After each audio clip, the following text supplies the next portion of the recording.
স্বাগত সমস্ত শিক্ষার্থী বন্ধু। বাংলা ক্লাসে তোমার পাশে আমি ডিএস। আজকে আলোচনা করব তৎপুরুষ সমাসের আরও দুটি শ্রেণী।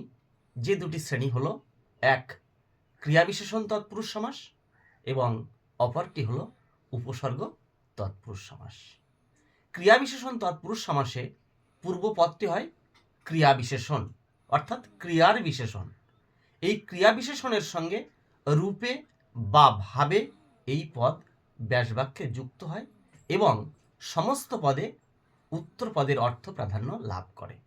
যেমন উদাহরণ আমরা নিতে পারি আধ শোয়া, আধভাবে শোয়া, অর্ধমৃত, অর্ধভাবে মৃত, আধ পাকা, আধভাবে পাকা।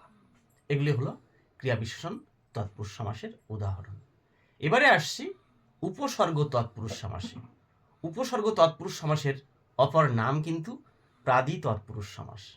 কেননা এই প্রাদি তৎপুরুষ সমাস বলা হচ্ছে প্র আদিতে আছে যার, সেই হলো প্রাদি। এই সমাসে পূর্ব পদে উপসর্গ থাকে। সংস্কৃতের 20টি উপসর্গ আছে, প্র, পরা, অফ, সম, নি।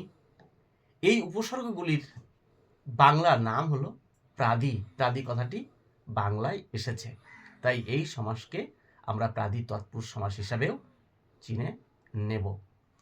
উদাহরণ বিমাতা, বি অর্থাৎ বিরুদ্ধা মাতা।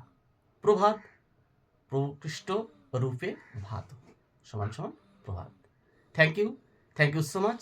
আসবো তৎপুরুষ সমাসের সমস্ত আলোচনা নিয়ে পরের ভিডিওতে। ধন্যবাদ।